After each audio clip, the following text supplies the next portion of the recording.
Let's go over some Spurs news and notes. Have a game of buy and sell Spurs edition.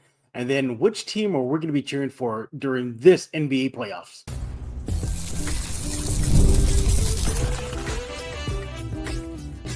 You are Locked On Spurs, your daily San Antonio Spurs podcast, part of the Locked On Podcast Network, your team every day. Hey, welcome back to Locked On Spurs and the Locked On NBA Network. I'm your host, Jeff Garcia, Spurs writer for Ken's 5 San Antonio. Glad to have y'all back. Happy Monday, everybody. I know beginning of the work week, but we'll get you through it right here on Locked On Spurs. We would like you to keep on subscribing. YouTube, iTunes, Spotify, Ken's 5 Plus app. The list goes on and on. Today's episode is brought to you by Monopoly Go. Game off. We got to talk about more about Monopoly Go. The fast-paced game lets you team up with friends for tournaments, unlock awesome prizes, like unique stickers for trading, cool playing pieces, hilarious emojis for taunting your friends. Download Monopoly Go right now for free on Google Play, the App Store, and Game On. Hey, so what are we talking about today? Well, we're going to be looking at some quick Spurs news and notes. Kind of a big Spurs news and notes. You'll see in just a few minutes. And then bringing our guest, Casey Vieira. We're going to have a game of buy and sell on several Spurs-related topics. And then which team or me and Casey cheering for in the current NBA playoffs without the Spurs in it. So we'll discuss which team we're pulling for. But first, some Spurs news and notes. And perhaps the big one is today the NBA will announce who won the Rookie of the Year for last season, 2023-24. Gee, I wonder who that could be. Try to act surprised, everybody. Act surprised, like you know, like you don't know who it is. So the Rookie of the Year will be announced today. So we all know who's that going to be. In other Spurs news, recently Rudy Gay spoke with Carmelo Anthony on Carmelo Anthony's podcast to give his perspective on what happened with the fallout between Kawhi Leonard and the San Antonio Spurs. They're pretty interesting, at least from Rudy Gay's point of view. He just said that Kawhi was fed up and tired, just wanted a change of scenery. So maybe there is no big mystery. What if it's just simply that? He just wanted a change of scenery just to get out. Not the first time a former Spur has talked about their time with Kawhi Leonard during that piece of his Spurs history where he wanted out. Marcus Aldridge spoke to the, I think it was like the All the Smoke podcast, and said that you're saying kind of the same thing, that Kawhi was just fed up and tired, but with Popovich's teaching style, learning history, stuff like that. According to LaMarcus, Kawhi just wanted to play basketball and wanted out. But there you go. There's some recent little unfolded peek behind the curtain with the old Spurs situation back then with Kawhi Leonard. In other Spurs news, congratulations to former Spur Thiago Splitter. He recently had his number 21 Spanish League team Baskonia jersey retired by Baskonia. Well-deserved. I mean, he had his international resume, especially with the Spanish League team Baskonia, was just off the charts. I'm just scratching the surface here. First of all, he played 10 years with them from 2000 through 2010. Let's see, he was an all-Euro League team member. He went to the playoffs in the Euro League. First team member for the Euro League all-member team. What else? Spanish Super. Seriously, the list goes on and on. I went back and looked at what Splitter did during his time before joining the Spurs, and my goodness, this guy was a baller. Won the Liga ACB championship in 2008 and 2008, and 2010. So congratulations to him. He does say he wants to get into head coaching now. He is serving as assistant coach with the Rockets. Maybe he'll be able to join the Spurs coaching staff down the road. You know how that goes. Former players come and join the Spurs coaching staff. Think about it. Ime Udoka, former Spur, joined the coaching staff. Monty Williams, former Spur, joined the coaching. You see where I'm going with.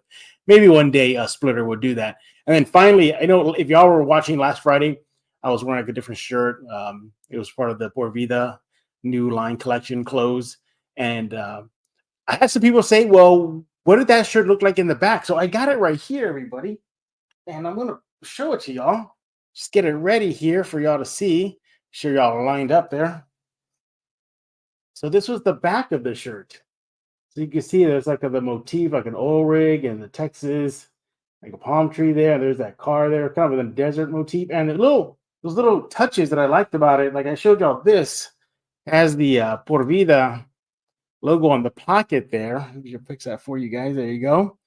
And then I like this little nice added touch at the bottom, on the bottom collar area. Let's see, I got it. Oops, on the other side. Yeah, there it is. They have 210.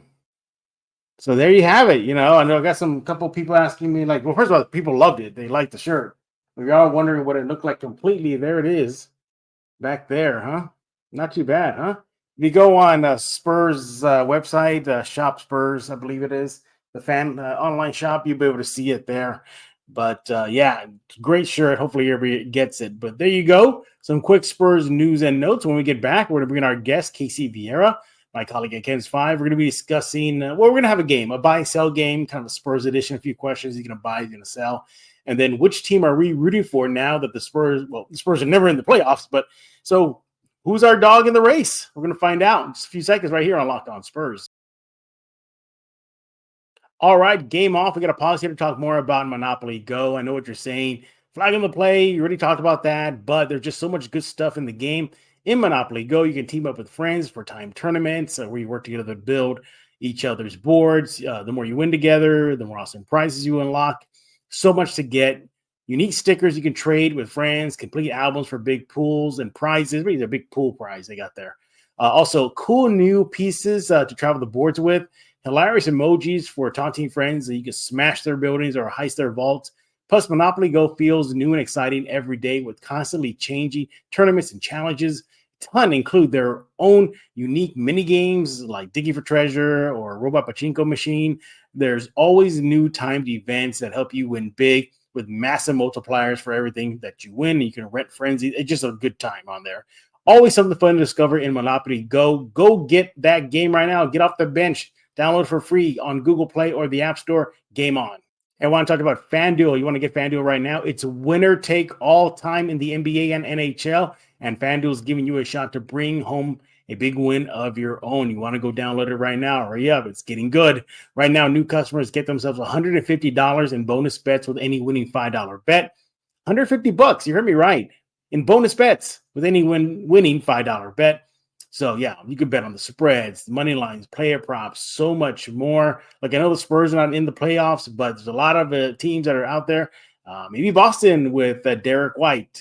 Maybe the Knicks. Hey, they got former assistant coach Tom Thibodeau. So, yeah, there's always just so much fun to have on the FanDuel app. You got to go get it right now. Sports are heating up right now. Playoffs are in action. Go check it out right now. You want to go visit FanDuel.com/lockedon to make every playoff shot count. FanDuel is America's #1 sportsbook. Hey, this is Hot Rod. And I'm RC from San Antonio Spurs. And you're listening to Locked On Spurs with Jeff Garcia. And we're now joined by Casey Vieira, my colleague at Ken's Five. Follow him on X at Casey_Vieira. We have a mobile Casey today. Look at that. Yes, Be sir. careful, Casey. Be careful. Keep 2 hands on the wheel. Of course. I always do. I don't text and drive. None of that. All right. You got Casey out running errands, having a moment of free time with a out running dad errands with a moment of free time that he can with the baby being occupied at home by the nanny. So I'm like, you know what? Let's go. Let's do it. Just do it. Yeah. Thanks, Casey, for making time during your day. But we're going to have a little game of buy and sell. Now, everybody knows how that's go. We're going to ask Casey a few questions. He's going to react. I'm going to react.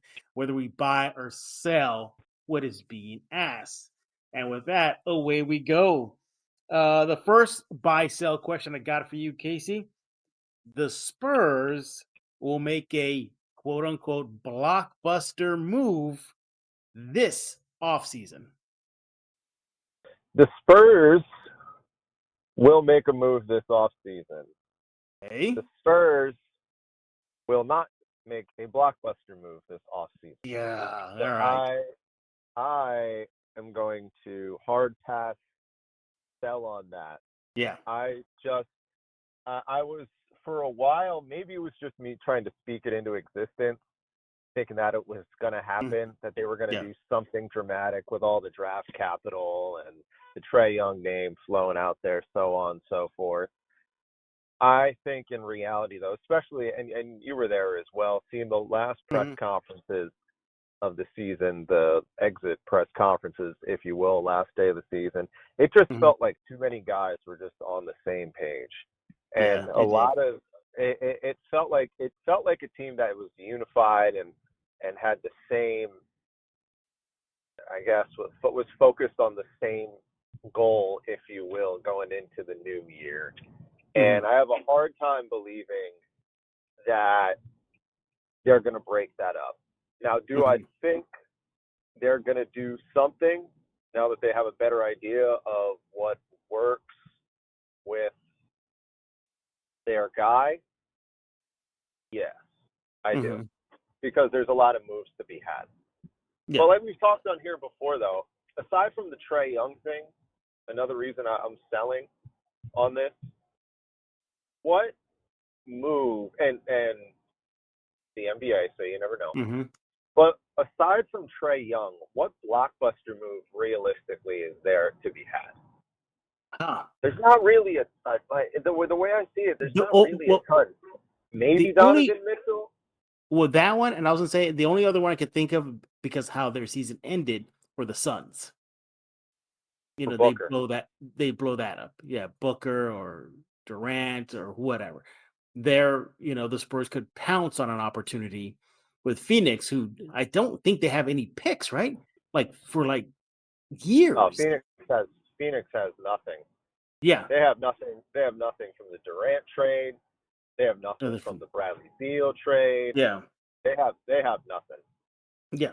And I think there's an opportunity there if the Spurs, I mean, can you imagine Wemby and Booker together? I mean, that'd be nice. That would be quite good.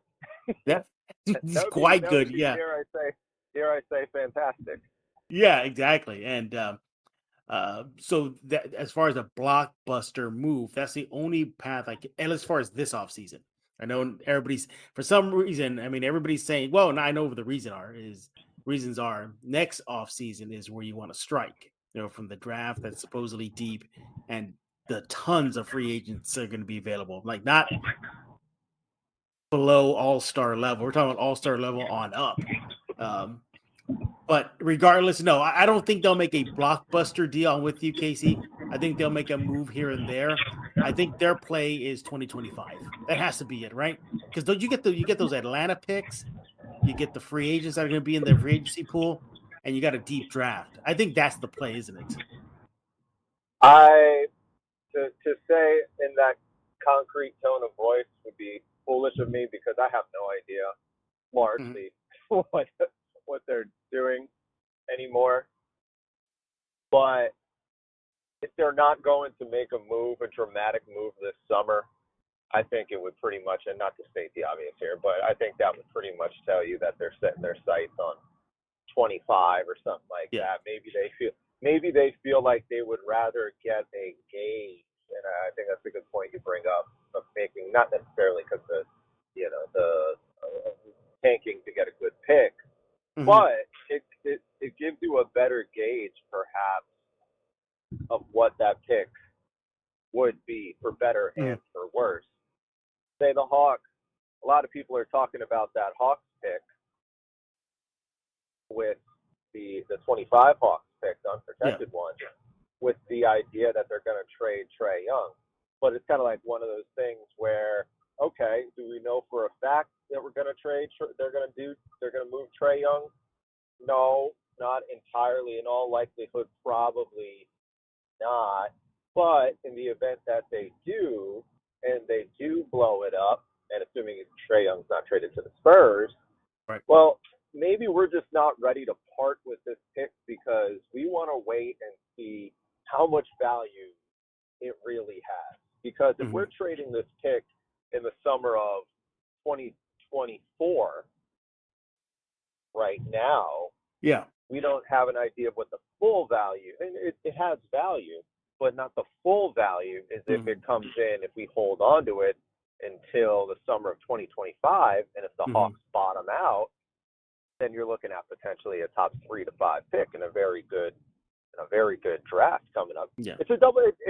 There's two ways of looking at it. Or is it good to trade it now, or is it better to wait on the return of investment? Of course, there's a gamble either way. Either way. There's a gamble either way, but realistically, I think that's the way it plays out. I think they stand pat this year, and then next summer, perhaps be a little bit more aggressive in that. And I think they're just going to as it pertains to that Hawks pick. I think they're just going to let it bake a little bit more and see how next season plays out. Absolutely. And then talk about being if you think the Spurs are power players now in the offseason, wait till the next offseason, especially if those Hawks picks work out. So, yeah, the Spurs can definitely put on the afterburners on this rebuild. All right, the next buy-sell question. Casey Vieira, the Spurs will be a play-in team next season. Now, this is a kind of a branch off of what Magic Johnson recently said. Now, for those of y'all living on the rock, Magic Johnson publicly announced the Spurs will be a playoff team as soon as next season. I'm not buying that, but Casey, could you buy or sell in this case? The Spurs will be a play-in team next year. I very cautiously, I'm not betting my house or the well-being of my child, but very cautiously, I'm going to bet and say yes. And the reason I say that is because for the last month of the season, they looked a lot like the product we expected them to be, was a team right on the fringe of the play-in. And it looked like they figured it out. Of course, they did not look like world beaters, but they looked like a team that was going to go out there, compete. They had their chemistry gelling a little bit. They looked like things were finally starting to click. And the expectation for a lot of us was, if they did that, assuming they did do that, they would be a team that would be competitive to get in to that last number 10, number 9 spot. And based off what I saw the last month of the season, going back to the point of reference for the exit press conferences they had, everybody sounding on the same page, that was enough reason for me to believe that this team will be definitely in contention for a play-in spot, because they're going to be better. But for the sake of perhaps maybe having Fiesta goggles on here right now and looking at it through that lens, yeah, I'll say yeah.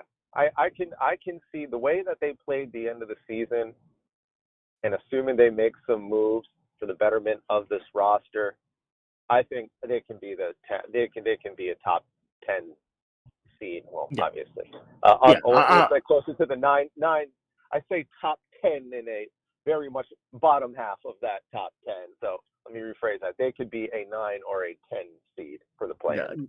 Yeah, I think they're going to be knocking on the door of the play-in tournament. I don't think they'll get in, though. I think they'll be kind of like Houston was this year. They were right there, just not enough wins to push them into it. Because there's so many things that are going on right now. You know, top 6, solid, secured playoff spot, they ain't going to happen. But if you're looking at the 7 through 10, you got Houston probably going to be fine for it. Sacramento is going to be fine for it. So there's 2 spots already right there. You're going to have likely Memphis with Gerald Morant back. There's another spot there. The Clippers, I think the Clippers will still be in the mix. So I think it's going to be tough. And then you got to mention Houston. I think in their rebuild, they're ahead of the Spurs in their rebuild. So we'll see what that does. I think they'll knock on the door. I just don't think they'll get in. Now, of course, all that can change if they make a blockbuster move or just a move that is smart and maybe there's enough bump this year but nah, I don't have them in the play-in tournament, but I do think they'll be very competitive, which leads to our last buy or sell question of this segment. Casey Vieira, will you buy or sell that the Spurs will win less than 30 games next year? Oh, unless the play-in bar is tremendously low. Yeah.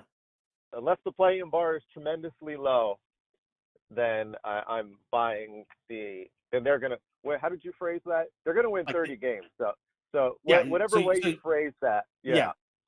So you're selling. You're not. Okay. So I'm selling. Yeah. Okay. So I'm selling because I think if they're going to be a play-in team, they're going to have to win 30 games.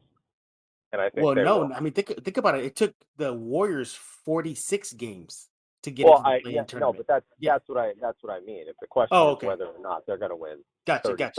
Okay. Yeah, I think they're going to do that. I think they're going to do that. Let's just say they get 30 wins. Would you consider that a successful season?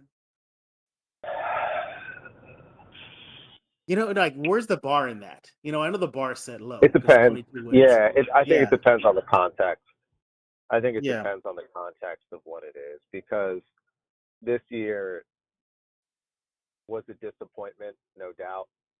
No doubt was a disappointment.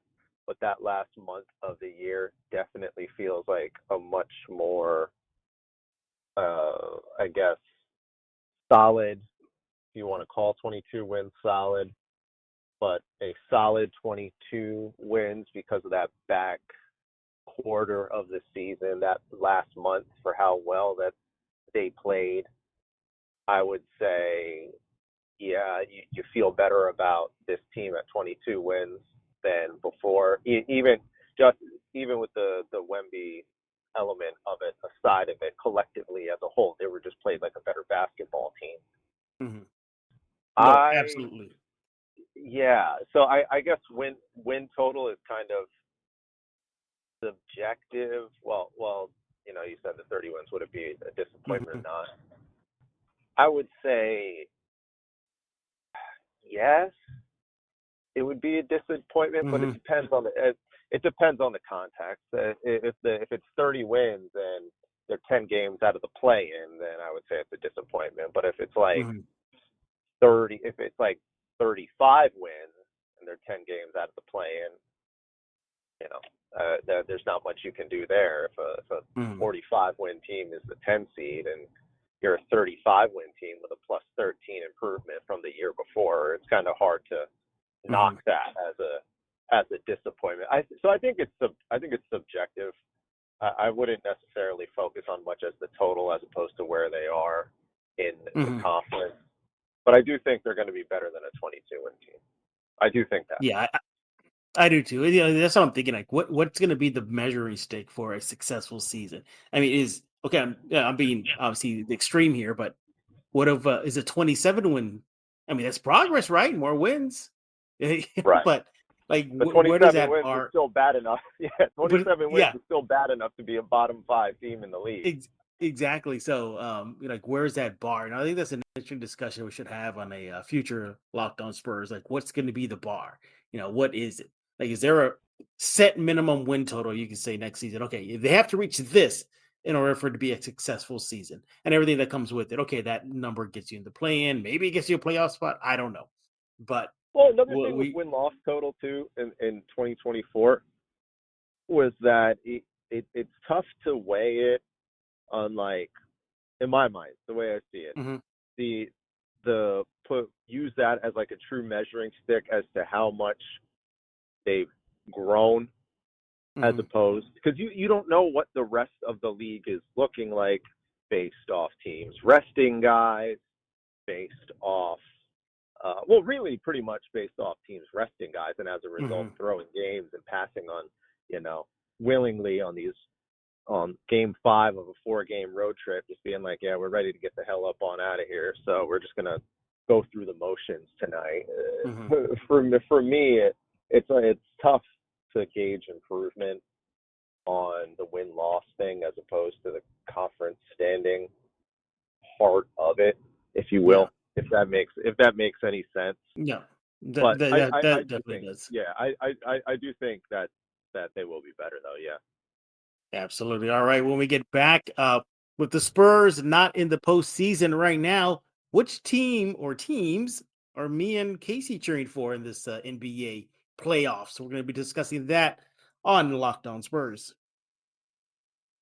Hey, you want to make mom smile? Start Mother's Day with flowers or surprise her with gifts from the brand she loves, delivered the very same day with DoorDash. Moms are a gift, so give her the best this Mother's Day. Get gifts as thoughtful as she is with DoorDash. Select from hundreds of expertly crafted bouquets, the best of tech to self-care essentials. They got it all, so much more delivered right to her door. So it's never too late to show mom your love this Mother's Day with DoorDash. Surprise mom with flowers, gadgets, self-care essentials, so much more, all in one place, delivered right to her door. Look, does mom have a sweet tooth? She a tech enthusiast? What about beauty connoisseur? I mean, there's just so much to get her for Mother's Day, and you want to just go to DoorDash right now. From tech gear to workout gear, so much more. They got it all. Hey, you want to give her a thoughtful gift? You want to go to DoorDash. What about same-day delivery? DoorDash has that. Look, shop with savings that would make her proud with a Dash Pass membership. You'll save with a $0 delivery fee and reduced service fees on eligible orders from Dash Pass merchants that meet the minimum subtotal. Other fees, including service fee, apply. Terms apply. Get all your Mother's Day gifts all in one place. Get 50% off your next order, up to $15 when you spend 15 plus bucks on your next flower, convenience, grocery, or retail order right now with code LOCKEDONNBA. That's LOCKEDONNBA. Order using DoorDash today. Terms apply. Hey, I want to talk about Mudslingers Drive-Thru Coffee, San Antonio. Go there right now, 2404 Thousand Oaks Drive. That's in the 281 and 1604 area. They got it all. Lattes, you got it. You want a cold brew, they got it. Dairy alternatives, they got it. What about a signature drink like the Mudslinger coffee drink? Go get that one. They have that too. They got it all, including mini donuts that I hear are great. Great staff. Good menu. Proud local sponsor of Locked On Spurs and a proud community member here in San Antonio, serving the best drinks in the city. Open every single day from 6 a.m. to 6 p.m. Again, 2404 Thousand Oaks Drive. They even got the Lightning Bolt series. Now, what that is a supercharged drink that'll get you going through your day or give you a pick-me-up. They even have the Alien, which is a hat tip to Victor Wembanyama. It's part of their Lightning Bolt series. But just a head up, there's now going to be with Lotus Energy. That's 7 power plants in there. Basically, this new Lotus Energy will get you going. It has the same caffeine, but again, they have those 7 power plant nutrients, and you want to go get that right now. That'll be the default now. But look, they're usually made with Red Bull, so if you want Red Bull, they'll still have that as well. But go get those Lightning Bolt drinks. I love those when I stop by. They are so good, and that's where I got to go too. Mudslingers Drive-Thru Coffee right now, 2404 Thousand Oaks Drive, open every single day from 6 a.m. to 6 p.m. Follow them on social media at Mudslinger, SATX, all one word. Go there right now because life is too short for bland coffee. And we're now back right here on Locked On Spurs with Casey Vieira, my colleague at Ken's 5. He's on X at Casey_Vieira. He's mobile. So far, no accidents, no screeching of the brakes. All good. I'm glad you're being very safe, Casey. I appreciate that. By the way, what's on the grocery list right now? Oh, we have a Trader Joe's stop that's about to actually I'm about to pull into the parking lot, Trader Joe's, and finish this bad boy from there. But yeah, we got Trader Joe's on the agenda today. I got my hair cut for the weekend. Good. Looking pretty good. Trying to make sure I look competent for the on-air product that Ken's 5 pays me to do. What else we got? I think I have something else I need to do. I don't know. My wife texts me these things, and I'm glad she texts me these things because 99 times out of 100, if she doesn't, it's one ear out the other. This reminds me of a Ray Romano. This reminds me of a Ray Romano stand-up he did. I don't know if you ever saw this back in the day where he said that one of the first things in marriage that he learned is like when you go out to go get groceries, your wife sends you to get groceries, just to screw it up completely, like on purpose, so you never have to do it again. So he said one time in the stand-up routine, he said his wife sent him out to go get the basic milk, bread, peanut butter, stuff like that. And he said he came back, he goes, I got back in the grocery store, here's the hammer you wanted. And then from that point on, his wife never sent him for groceries. He goes, see, problem solved. See. So, but I don't think that'll fly with your wife though. Well, my wife is tremendously independent. So sometimes if I do something, she'll say she has to do something. I'm like, no, I'll take care of it. She's like, no, it's all right. I'll do it.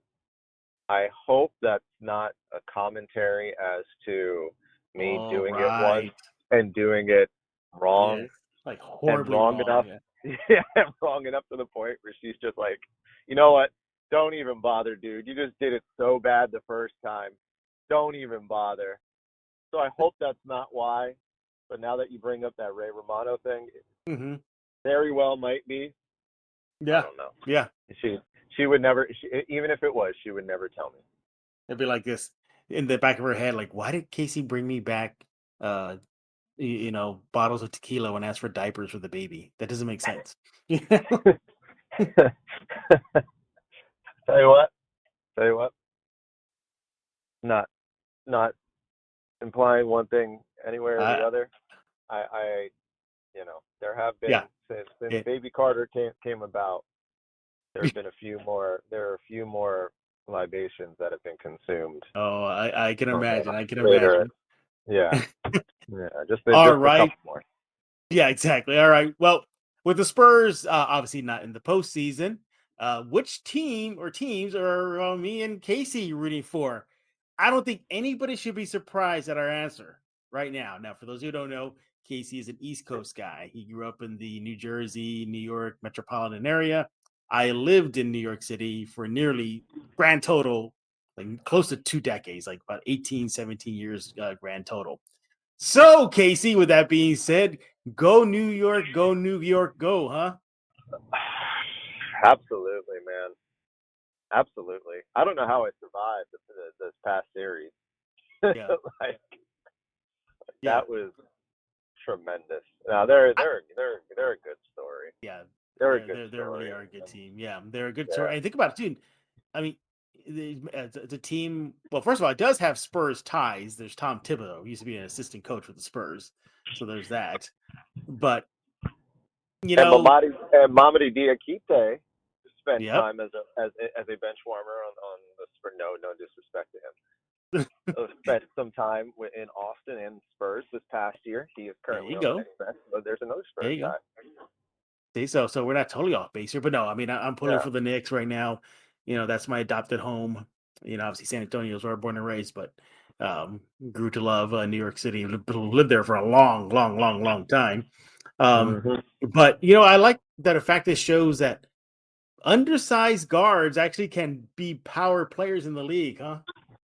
I think that's what makes this team so likable. Yeah. Because Jaylen Brunson is just so modest and relatable, if you will. It's so hard, I think, for people from the outside looking in, the unbiased fan, when they look at a team and they say they're led by a classic scorer, a classic kind of, someone who's in that megastar build, who came in with a name already. It's very easy to root against them, and this is why I think that the big difference, the optics of the Knicks and their success with Jaylen Brunson as opposed to the more recent history, Carmelo Anthony, is that Jaylen Brunson is just such a success story for what he is. The average basketball viewer, they're probably the same height as this guy. Yeah, I've met him before. He's. I mean, I'm short, but I mean, he wasn't that tall that I expected, him to be. Right, exactly. So how do you root against a guy who was a second-round pick, a guy who Mark Cuban didn't deem enough to be worth $100 million, a guy who is doing enough to elevate a franchise and trying to snap a 50-plus year curse championship drought? How do you root against that? And I think watching him do what he's been doing, they find that relatable, and they play hard, and they play smart. They don't make excuses, and they're a gritty bunch. They're what a lot of, I guess, the modest basketball fan, traditional, classic, more so classic basketball fan likes. Yeah. And I think that's why you have a lot of people pulling that way for this team this year. Pulling, you never think pulling for the big market team, but given that what they are, their fiber, what they're made out of, they're very easy to root for. They are. And I think that, and I think that's why a lot of people are on board with that. A lot of people who've been watching the playoffs, they're unbiased spectators, Spurs fans. Right now, they don't really have they don't have a dog in the fight. Not at all. No, I mean they're pulling for this Knicks team, and I think it's because of just their core, their brand, their identity like that. It's very Mm-hmm. endearing. I mean, we'll see how far it Yeah. goes. Like Yeah. we'll see how far it goes, but it's just it's a very good story. I'll tell you what though. What's Tell you what. that? You know who would fit perfect on the Spurs team, and he's a free agent? Who's that? Isaiah Hartenstein. Yeah, I swear to God to you, Casey, I was thinking the same thing. I was thinking the same thing last night or a couple nights ago in the closeout game versus Philly. I said, you know what? He would be a damn good backup to Wemby. Oh no, I'm not thinking back. I mean, he'd be good in that role too, but Yeah. I think he would be. He is what they want Zach Collins to be. Mm-hmm. They want Zach Collins to be the aggressor.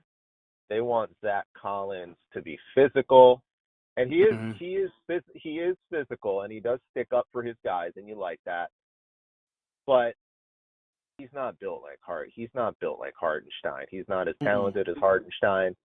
Hartenstein, the growth that he has taken in New York, and I think, but that's going to be a tough pry to get him out of. I think the Knicks are gonna move mountains to try and keep him. I think somebody's going to have to very much overpay to get a hold of him. But if the Spurs were to do that and pair him with Wemby, I mean that's I look at that. Like you said, you could either put him next to Victor. He's a competent backup to bring off the bench for Victor. He's talented. He's talented in terms of being able to facilitate an offense for what he does. He's not a ball stopper. Obviously, the big attraction above all else is that he plays so damn hard and gets to every loose ball. Yep. And you need that on your team. The Spurs need to. If he was here in San Antonio, my goodness, the Spurs would win that. Would be a winner of this offseason because all he really needed was a chance. He had a good year last year. But this year, with Mitchell Robinson out, he literally and figuratively just took the ball and ran with it. Yeah, he did. If the Spurs can find a way to get him here, that would be a massive win. Yeah. Yeah, it'd be a very Spurs move too. I mean that has signature of Spurs all over it if they were to pull that stuff. But you're right. I think New York would do everything he can to keep him in the orange and blue. But no, for me, it's just obviously I lived in New York City for long years, many years, and I started living there in the early 2000s. That's when they were the pits. It was the pits for them.